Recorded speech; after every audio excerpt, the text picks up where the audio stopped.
जिंदगी का सफर अगला तुसी पढ़ सकते है ये कैसा सफर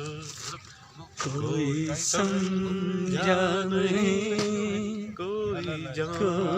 जाना नहीं जिंदगी का सफर है ये कैसा सफर कोई समझा नहीं कोई जाना नहीं है ये कैसी डगर